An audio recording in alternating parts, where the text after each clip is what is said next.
अजीज नाजरीन, मैं अयाद ज़रीफ आप सब देखने वालों को हमारे रोज़ के बाइबली मुतालिया प्रोग्राम की नई किस्त में खुशामदीद कहता हूँ। इस प्रोग्राम में हम बाइबल मुक़द्दस की तमाम किताबों यानी पैदाइश से मुकाशवा तक हर सोमवार से जुमा आपके लिए तफसीली मुतालिया पेश करते हैं। अभी हम इस्तिस्ना की किताब का मुतालिया कर रहे हैं जो मूसा की लिखी गई 5 किताबों में से एक है, और आज हम इसके 13वें और 14वें बाब का मुतालिया करेंगे। और इन अबवाब में हम गैर माबूदों के पीछे जाने के ख़तरे के मुतल्लिक जानेंगे, और पाक और नापाक खाने के मुतल्लिक भी, और ये भी कि दै यकी के मुतल्लिक लोग खुदा को क्या देंगे। लेकिन प्रोग्राम के बाकायदा आगाज से पहले मैं खुदा के खादिम डॉक्टर एहसान को स्टूडियोज में खुशामदीद कहूँगा। बहुत शुक्रिया भाई। आप कैसे हैं? मैं बिल्कुल ठीक हूँ। अच्छी बात है। साथ ही हमारे दीगर मेहमानों को भी खुशामदीद। डॉक्टर एहसान, सबसे पहले मैं 13वें बाब की चंद आयात पढ़ूंगा, उसके बाद आपसे सवाल पूछूंगा। अगर तेरे दरमियान कोई नबी या ख्वाब देखने वाला जाहिर हो और तुझको किसी निशान या अजीब बात की खबर दे, और वो निशान या अजीब बात जिसकी उसने तुझको खबर दी वकू में आए, और वो तुझसे कहे कि आ हम और माबूदों की जिनसे तू वाकिफ नहीं पैरवी करके उनकी पूजा करें, तो तू हरगिज उस नबी या ख्वाब देखने वाले की बात को ना सुनना, क्योंकि खुदावंद तुम्हारा खुदा तुमको आजमाएगा ताकि जान ले कि तुम खुदावंद अपने खुदा से अपने सारे दिल और अपनी सारी जान से मोहब्बत रखते हो या नहीं। तुम खुदावंद अपने खुदा की पैरवी करना और उसका खौफ मानना और उसके हुक्मों पर चलना और उसकी बात सुनना। तुम उसी की बंदगी करना और उसी से लिपटे रहना। वो नबी या ख्वाब देखने वाला कत्ल किया जाए, क्योंकि उसने तुमको खुदावंद तुम्हारे खुदा से, जिसने तुमको मुल्के मिस्र से निकाला और तुझको गुलामी के घर से रिहाई बख्शी, बगावत करने की तरगीब दी, ताकि तुझको उस राह से जिस पर खुदावंद तेरे खुदा ने तुझको चलने का हुक्म दिया बहकाए। यूं तू अपने बीच से ऐसी बदी को दूर करना। डॉक्टर एहसान, इन 5 आयात में सख्ती से खबरदार किया गया है कि चाहे कोई भी हो जिसने उन्हें गैर माबूदों के पास जाने के लिए बहकाया, फुसलाया, चाहे वो ख्वाब देखने वाला हो जिसका ख्वाब सच ही क्यों ना हो गया हो, यानी कि वो निशान जो उसने दिया साबित भी हो जाए, इन अल्फाज में किस हद तक संजीदगी है। ये बाब आजमाइशों के मुतल्लिक है, ऐसी बातें जो तुम्हें तुम्हारे खुदा से दूर ले जाने की कोशिश करती हैं। और शायद आपको याद हो, पिछले बाब यानी 12वें बाब में एक किस्म की आजाद मर्जी की आजमाइश थी। आप बड़ी शिद्दत से ये जानने की कोशिश करते हैं कि और लोग क्या करते हैं, और आपको घसीट लिया जाता है। सही लिखा है ऐसी बहुत सी चीजें हैं जो आपको घसीटने की कोशिश करेंगी। आपके सवाल का जवाब देने से पहले जो आखिरी आयत में आपने पढ़ा उसमें अहम बात है, और इसके मुताबिक अगली बात और भी अहम है, ताकि तुझको उस राह से जिस पर खुदाम तेरे खुदा ने तुझको चलने का हुक्म दिया बहकाए। आप जरा अंदाजा कीजिए कि आजमाइशों में चलना आपको खुदा की राह से दूर कर देता है जिस पे खुदा चाहता है कि तू चले। यूं तो अपने बीच से ऐसी बदी को दूर कर देना, यानी उसे तबाह करके।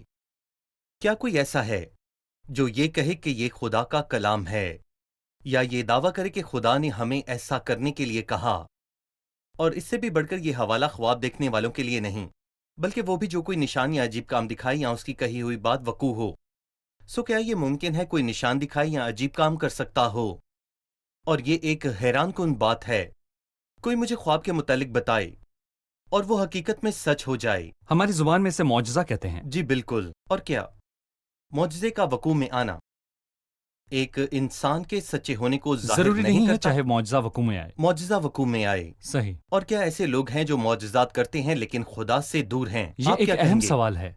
ऐसे लोग हैं। क्या खुदा के अलावा मौजज़ात करने वाली और भी बेशक है, कुव्वतें बाइबल हैं? जादूगरी के बारे में बताती है। ये मौजज़े की किस्म है। सही। क्या मूसा के दिनों में फिरौन के जादूगरों ने मौजज़े नहीं किए थे? उन्होंने किए। जी। बाद में यानी मुस्तकबिल में झूठा नबी मौजज़ात करेगा या नहीं? कर देगा या झूठा नहीं? नबी मौजज़ात दूसरा करेगा। ठीक है, थस्सलुनीकियों। बाइबल कहती है झूठे नबी हैं। सही। हो सकता है एक नबी कहे कि खुदा फरमाता है और मौजज़ात करे, वो झूठा नबी हो। सही।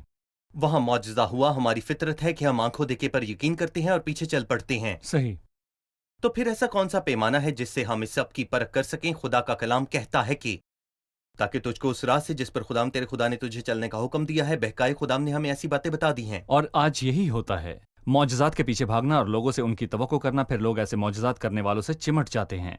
लोग मौजज़ात के पीछे भागते हैं और उन चीजों के पीछे जो आंखों से दिखाई देती हैं, फिर वो उनकी बाकी बातों से भी चिमट जाते हैं। बिल्कुल वो उनके कपड़ों तक से चिपके रहते हैं सही। और खुदावन से दूर हो जाते हैं। ये बुत परस्ती है। देखें, जब दिल पर खुदा की हुकूमत नहीं होती और इंसान खुद को खुदा के कलाम के ताबे नहीं करता, उसके पास खुदा का कलाम है लेकिन वो उससे रूपोश होने में राजी है, और कोई बात उसे खुदा से दूर ले जाती है। उससे कौन सी बातें दूर ले जाती हैं? माजी में हमने जिस बात की बात की थी, यहाँ बाइबल उन निशानों और अजीब कामों की बात करती है जो वकूअ में आ सकते हैं, लेकिन वो बाइबल से मुताबिकत नहीं रखते, और ना ही वो शख्स जिसने ये मौजज़ा देखा खुदा के कलाम की फरमाबरदारी करता है। ये बात मुझे खुदा से दूर कर देगी, इसलिए मैं खुदा की राह से दूर हूँ, और लिखा है वो जरूर मारा जाए। जरा यानी सोचें। इस्तिस्ना 13 के अलावा भी हमें मौजज़ात मिलते हैं जो खुदा की तरफ से नहीं, वो धोखा देने वाले की और आजमाने वाले की तरफ से हो सकते हैं, यानी कि इब्लीस जो कि खुदा से हमें दूर करना चाहता है। जी, सारे के सारे मौजज़ात खुदा की तरफ से नहीं होते, और ये भी नहीं कहा जा सकता कि ये सारे खुदा की तरफ से हैं। सारे मौजज़ात सारे खुदा की मौजज़ात तरफ से खुदा नहीं की तरफ हैं, से नहीं। बस कुछ खुदा की तरफ से हैं, जबकि बाकी शैतान की तरफ से हैं, और अदालत का इख्तियार सिर्फ खुदा के पाक कलाम के पास है। और मैं कहना चाहता हूँ, अगर आपके पास एक कहानी और मौजज़ा है, तो मेरे पास एक आयत है जो आपकी कहानी और सही। मौजज़े से कहीं बड़ी है। शुक्रिया। हम एक छोटे से वक्फे के बाद दोबारा हाजिर होंगे।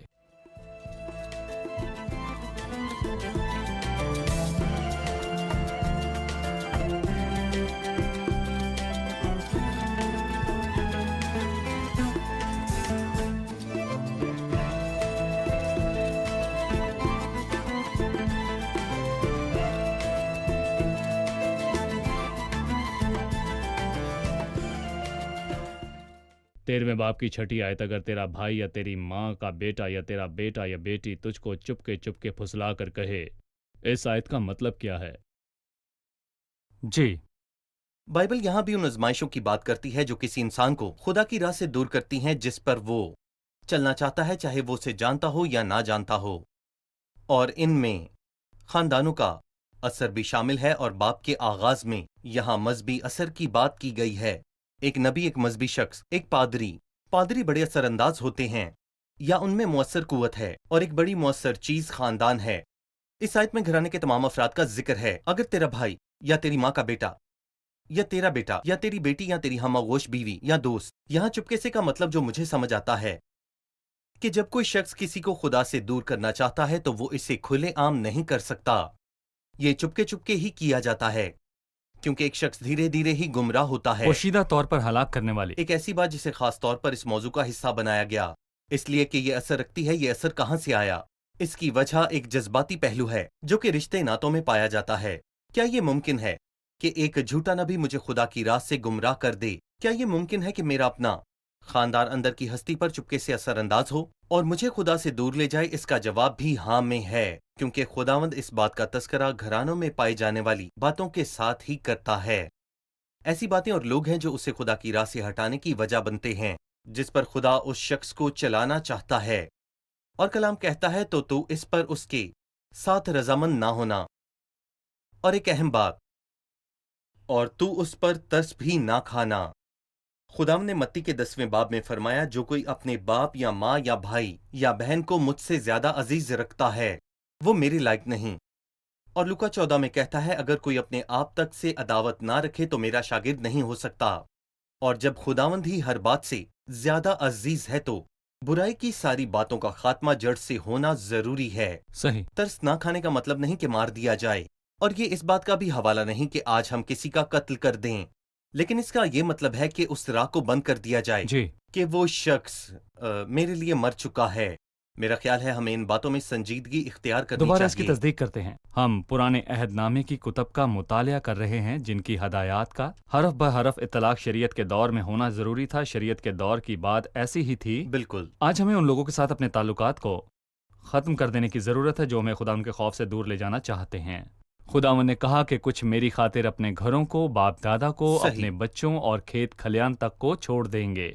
अगर अपने घराना और अपने रिश्तेदारों से ताल्लुकात ख़त्म करने का ही सवाल है जो मुझे खुदावन की उस राह से दूर करने की कोशिश में है जिन पर मैं चलता हूँ, तो फिर ऐसा होने दिया जाए कि गोया मैं उनके लिए मर चुका और वो मेरे लिए मुर्दा अगर हैं। तेरी आंख बस तुझे हमें ठोकर खुदा की खिलाए तो उसे फरमाबरदारी निकाल करनी फेंक, है। और अगर तेरा हाथ तुझे ठोकर ठोकर खिलाए तो उसे काट निकाल डाल। फेंक, और अगर तेरा हाथ तुझे ठोकर खिलाए तो उसे काट डाल। या तू अपनी आंख पर तरस नहीं खाता تو میں اس پر بھی ترس نہیں کھاؤں گا جو مجھے خداوند کی راہ سے دور کرنے کی کوشش کرتا ہے۔ ان احکام کا یہ مطلب نہیں کہ کس کو قتل کیا جائے۔ میں کسی رشتہ دار پر ترس نہیں کھاتا۔ ضرور ہے صحیح، کہ ہم انسان کے بجائے خدا کی فرمانبرداری بالکل، کریں۔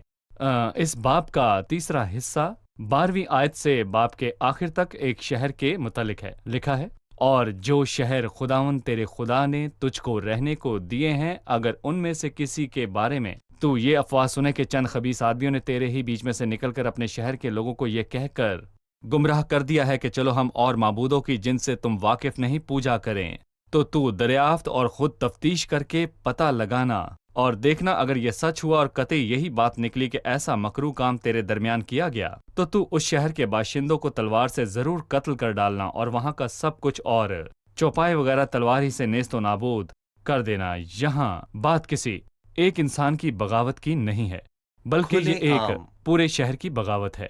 لیکن اس قسم کے فیصلے کے جاری ہونے کے لیے پہلے چند اقدام کو کرنے بالکل، کی ضرورت ہے۔ وہ کھلے اقدام عام کیا ایسی ہے؟ صورتحال میں چند خاص اقدام کرنے کی ضرورت ہے جن کا تذکرہ پہلے نہیں کیا گیا۔ تو دریافت اور خود تفتیش کر کے پتہ لگانا اور دیکھنا، اگر یہ سچ ہوا اور قطعی ایسی بات نکلی کہ ایسا مکروہ کام تیرے درمیان کیا گیا، تو ایسے میں تو اس صورتحال کو غیر سنجیدہ ہو کر سرسری طور پر مت دیکھنا۔ یہ کسی ایک شخص کی بدولت نہیں ہوا، بلکہ یہ وہ بدکاری ہے جو لوگوں کے جتھوں نے شہر نے خدا کے لوگوں کے درمیان رہتے ہوئے کی۔ یہاں ترس نہیں ہوگا، اس میں تباہی کی شرح خوفناک ہے۔ بیک وقت معاملے کی تحقیقات جاں فشانی کے ساتھ کی جائیں۔ ہماری معلومات کی بنیاد افواہیں نہیں اور نہ ہی یہ راز کی باتیں ہیں جو انسان سے انسان تک پہنچیں، اور پورے شہر میں سے ایک آدمی اٹھتا ہے اور سب کو گمراہی کی راہ پر لے جاتا ہے۔ ایسی صورتحال میں ہاتھ باندھے نہیں کھڑے رہنا، لیکن جو طور طریقے یہاں بتائے گئے ہیں ان کا اطلاق ضروری ہے۔ اور جیسا کہ آپ نے پہلے کہا، یہ مارنے، کاٹنے اور تباہ کرنے والی جو بات ہے، اسے واقعتاً وقوع میں نہ لایا جائے۔ صحیح۔ کیا ہم ان آیات سے ان اصولوں کو نہیں پا سکتے کہ اوروں سے کیسے پیش آنا چاہیے؟ کسی بھی خبر کی جو اوروں کے متعلق ہے، چھان بین اور تحقیقات کرنے کا اصول ہمیں بائبل کی بات کو ماننا ہے کہ تو کسی بھی جھوٹی بات کو مت پھیلانا اور دریافت اور خود تفتیش کر کے پتہ لگانا اور دیکھ اگر وہ سچ نکلے۔ ڈاکٹر احسام، اگر آپ کو میرے متعلق بھی کوئی خبر ملتی ہے، کیا آپ اسے ویسا ہی مان کر میری عدالت کریں گے، یا پہلے آپ اس معاملے کی ٹھیک سے چھان بین کریں گے اور مجھے پرکھنے سے پہلے پوری تحقیق کریں گے؟ میرا جی، خیال ہے کہ بنیادی اصول تو یہی ہے کہ ٹھیک طریقے سے تحقیق کی جائے کہ ہر ایک معاملے کی تحقیق ہو۔ مسئلہ یہ ہے کہ ہم خبر سنتے ہی اسے مان لیتے ہیں۔ دوسرے معاملے میں آپ نے افواہوں پر کان نہیں دھرا اور کوئی آیا، صحیح۔ لہٰذا معاملے کو تحقیق کی ضرورت نہیں، اور پھر کوئی آتا ہے تاکہ اسے کوئی دیکھ نہ پائے اور وہ پوشیدگی میں آپ کو گمراہ کرتا ہے۔ لیکن جب سارے معاملے کی بنیاد وہ خبر ہوگی جو آپ نے بس سنی، ایسے میں بائبل نے دنیا کے کسی بھی معاملے کے متعلق کہا کہ جو پہلے دعویٰ کرتا ہے درست معلوم ہوتا ہے، پر دوسرا آ کر اس کی حقیقت ظاہر کرتا ہے۔ ہر ایک معاملے کی تحقیقات دوسرے انسان کی رائے کے مد نظر ہونی چاہیے۔ یہ شہر ہے ڈھکی چھپی چیز نہیں ہے، تو دریافت اور خود تفتیش کر کے پتہ لگانا اور دیکھ اگر یہ بات سچ نکلے۔ صحیح، شکریہ۔ اب ہم 14ویں باب کی طرف بڑھیں گے، اور یہ باب دو باتوں پر روشنی ڈالتا ہے۔ اس باب کی پہلی آیت سے 21 آیت تک مقدس قوم، اور 22ویں آیت سے 29ویں آیت تک عزت دار اور امیر قوم۔ مقدس قوم کے معاملے میں پاک اور ناپاک کھانے کی بات ہے، اور عزت دار اور امیر قوم کے معاملے میں دے یکی کی بات ہے کہ وہ کیا دیں گے۔ ضرور، میں پہلے حصے سے شروع کرنا چاہوں گا۔ مقدس قوم، تم خداوند اپنے خدا کے فرزند ہو، تم مردوں کے سبب سے اپنے آپ کو زخمی نہ کرنا اور نہ اپنے ابرو کے بال منڈوانا، کیونکہ تو خداوند اپنے خدا کی مقدس قوم ہے، اور خداوند نے تجھ کو روئے زمین کی اور سب قوموں میں سے چن لیا ہے تاکہ تو اس کی خاص قوم ٹھہرے۔ تو کسی گھناؤنی چیز کو نہ کھانا۔ جن چوپایوں کو تم کھا سکتے ہو یہ ہیں۔ پھر خداوند ایک فہرست دیتا ہے ان جانوروں کی جنہیں وہ کھا سکتے ہیں، ان کے بدنوں کا اور جو کچھ وہ کھاتے ہیں۔ بالکل۔ خداوند کے نزدیک پاک ہونا ضروری ہے۔ ایسا کیوں ہے؟ میں کہنا چاہوں گا، آپ پاک ہیں اور خدا کے لوگ ہیں، اور اسی لیے آپ کی ظاہری صورت کو پاک ہونا چاہیے۔ تم اپنے آپ کو زخمی نہ کرنا، اس کا کیا مطلب ہے؟ ظاہری صورت؟ کیا خدا کے لوگوں کی ظاہری صورت سے پاکیزگی کا دکھائی دینا ضروری ہے؟ جی ہاں، اس کا تعلق ان کے لباس سے نہیں۔ اس حوالے میں ایسی کوئی بات نہیں کہی گئی۔ یہ اس پر روشنی ڈالتا ہے جو اور قومیں کرتی ہیں تاکہ اپنے رسم و رواج بنا کر خود کو ممتاز ظاہر کریں۔ میں ایک مثال دینا چاہتا ہوں کہ غیر ایماندار جو اپنی بیاہ شادی میں کرتے ہیں وہ ایمانداروں کو کرنا چاہیے، یقیناً نہیں۔ لہٰذا آپ، میں اور ان لوگوں میں فرق ہونا چاہیے۔ آپ مقدس لوگ ہیں۔ دوسری قومیں خود کو زخمی کرتی ہیں، آپ کو بھی ایسا نہیں کرنا چاہیے۔ وہ جو کچھ پہنتے ہیں اور جس طرح بھی وہ چلتے ہیں، آپ ایسا نہیں کر سکتے کیونکہ آپ مقدس اور خاص لوگ ہیں۔ دوسری بات، آپ کیا کھاتے ہیں اور آپ کیا پیتے ہیں، آپ کے اندر کیا جاتا ہے، اس سے فرق پڑتا ہے۔ میرا خیال ہے کہ احبار 11ویں باب میں خدا انہیں بتاتا ہے کہ کس قسم کے جانور، پرندے اور مچھلیاں وہ کھا سکتے ہیں اور کیا کچھ وہ نہیں کھا سکتے۔ یہاں خدا جانور اور پرندوں کا ذکر کرتا ہے، لیکن یہ ظاہر ہے کہ خداوند جانوروں کی دو اہم خصوصیات پر روشنی ڈالتا ہے۔ پہلی کہ ان کے پاؤں چرے ہوئے ہوں تاکہ وہ زمین پر کھڑے ہو سکیں، یہ کردار کو ظاہر کرتا ہے۔ صحیح، اور وہ چغالی کرتا ہو، یہ خدا کے کلام کو اہمیت دینے کو ظاہر کرتا ہے کہ وہ چغالی کرتا ہے۔ یہ سچ مچ کھانے کی بات نہیں ہے۔ صحیح، پاک مچھلیوں والی بات۔ پاک مچھلیوں کے پر اور چھلکے ہوتے ہیں، یہ مچھلیاں کھائی جا سکتی ہیں، جی، پر بہاؤ کے مخالف جانے کے لیے بنائے گئے، اور چھلکے اس لیے کہ پانی میں پائی جانے والی گندگی ان کے جسم پہ نہ لگے، پر دباؤ کے مقابلے میں بھی کارآمد ہیں۔ صحیح، یہ جسمانی خصوصیات ہیں جو خدا کے نزدیک روحانی مطلب رکھتی ہیں، جس کا تعلق اس کے لوگوں کے چال چلن سے ہے جو مسیح کو پسند ہے۔ پرندوں میں سے کون سے پرندوں پرندے کا نام پاک خدا ہیں؟ نے ایک ایک کر کے بتایا، تم اسے کھانا لیکن اسے نہ کھانا، یہ کھانا اور وہ نہ کھانا۔ لگتا ہے کہ آسمانی مقامات کی زیادہ تر باتیں دلکش ہیں اور انہیں سمجھنا مشکل ہے، صحیح، سو خدا نے انفرادی طور پر نام لیکن بتایا۔ وہ ان سب پاک پرندوں میں ایک بات ہے کہ وہ شکاری نہیں ہیں، تمام شکاری نہیں۔ شکاری پرندوں کو کھانا منع جی، ہے۔ پاک پرندے وہ ہیں جو مردار نہیں کھاتے۔ بالکل، اس کا مطلب یہ کہ ایماندار ایک دوسرے کو نقصان نہیں پہنچاتے۔ وہ شکاری نہیں شکاری ہیں، نہیں۔ وہ مردہ بدنوں کو نہیں کھاتے۔ پس خدا کے برگزیدوں کی طرح جو پاک اور عزیز ہیں، صحیح۔ دردمندی اور فروتنی کا لباس پہنو۔ ڈاکٹر اسام، کیا آپ میرے ساتھ اتفاق کریں گے کہ سوشل میڈیا اور دیگر باتوں میں بہت سارا وقت صرف کرنا، جبکہ میں اپنے سارے حواس کو کام میں لاتا، دیکھتا اور سنتا ہوں، اور میں دنیا کے قوانین کو سیکھتا رہتا ہوں، اور جب میں ڈرامے، فلمیں، گانے سنتا ہوں جو میرے ذہن پر اثر انداز ہوتے ہیں، تو کیا یہ سب کچھ ناپاک کھانا نہیں ہے؟ یہ خداوند کے لیے میری عبادت کو ناپاک کرتے ہیں اور ہیکل کو خراب کرتے ہیں جہاں پاک روح سکونت کرتا ہے۔ ہم نے کھانے کی بات کی جو ہمارے اندر جاتا ہے، کہ جو کچھ میرے اندر جاتا ہے میرے خون میں دوڑتا ہے، اور وہ میرا جزوی بدن ہے اور میری صحت ہے۔ ایسا ہی وہ سب کچھ ہے جو میری روح کے ذریعے میرے حواس میں اترتا ہے، جو میری آنکھوں سے گزرتا ہے، وہ میری جزوی ہستی بن جاتا ہے۔ جو کچھ میں سارا دن کھاتا پیتا اور جو کچھ سنتا ہوں، وہ پڑھنا، سارا، یہاں تک کہ جو پڑھنا کچھ میں بھی۔ سارا دن دیکھتا اور جو کچھ میں سارا دن سوچتا ہوں، اور اس کا واضح مطلب یہ ہے کہ وہ ساری صحیح، چیزیں میری خوراک ہیں، یہ میرے کردار کو تشکیل دیتی ہیں۔ لہٰذا اگر میں غیر ایمانداروں کی طرح کھاتا ہوں تو میں ناپاک کھانا کھاتا ہوں۔ یہ اس سوال کا جواب ہے جسے لے کر 12ویں باب میں بے چینی تھی، اور یہ شوق جو میرے اندر ارواحوں کے خیالات کو جاننے کی خواہش کو پیدا کرتا ہے، یہ خدا سے مجھے دور لے جاتا ہے۔ شکریہ۔ ہم یہاں پر ایک وقفہ لیں گے اور پھر دوبارہ حاضر ہوں گے۔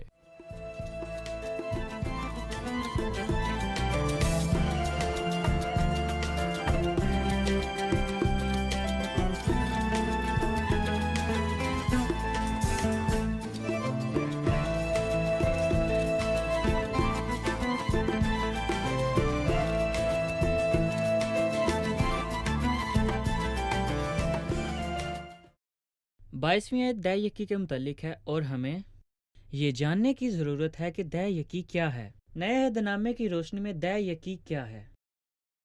جی، دے یکی اگر ہمیں دے یکی دینی چاہیے تو کہاں دیں؟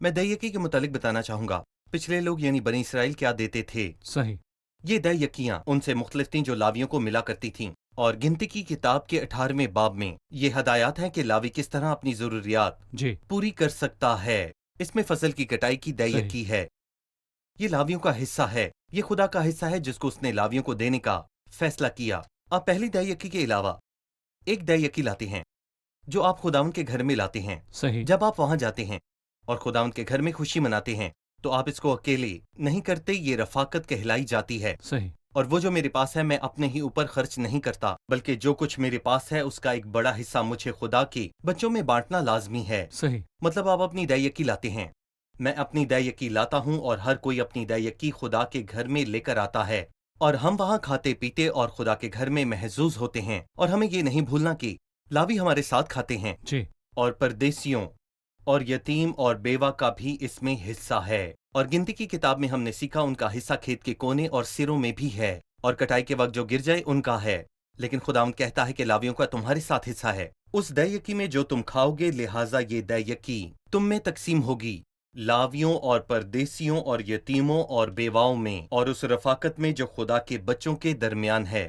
پھر خدا کہتا ہے نہ صرف یہ बल्कि हर 3 बरस के इख्तिताम यानी पर पहले जिसका जिक्र हुआ, जो सालाना दी जाती है। लेकिन 28वीं आयत में हमें उस दूसरी दयकी के मुतालिक पता चलता है। 3 बरस के बाद तो तीसरे बरस की सारे माल की दयकी अपने फाटकों के अंदर इकट्ठा करना, और तब लावी जिसका तेरे साथ कोई हिस्सा या मिरास नहीं, और परदेसी और यतीम और बेवा औरतें जो तेरे फाटकों के अंदर हों आएं और खाकर सेर हों। सो आप अपनी दयकी को अपने फाटकों के अंदर रख देते हैं कि हो सकता है वो आएं और उसमें से खाएं। ये सालाना दयकी के अलावा है जो लावियों की है, वो दयकी जो हर साल आप खुदावंद के घर में लाते हैं। मैं इस बात से मुतासिर हुआ कि एक शख्स सिर्फ वो दयकी नहीं लाता जिसमें लावी उसके साथ खा सकें, बल्कि साल के साल जब वो उस जगह जाता है जिसे खुदावन ने अपनी राह के लिए मुकर्रर किया, बिल्कुल, तो वो ऐसा खुदावन की हजूरी में करता है, और खुदावन खुश होता है जब वो लोगों को रफाकत करते अपने साथ देखता है। बिल्कुल हम खाते पीते हैं और हम खाने पीने से खुदा को जलाल देते सही। हैं। खुदा के बच्चों के बीच ऐसी रफाकत हो, पहले तो खुदावंद और रफाकत इस पर तौर पर रोशनी देने पे डालता है। सही,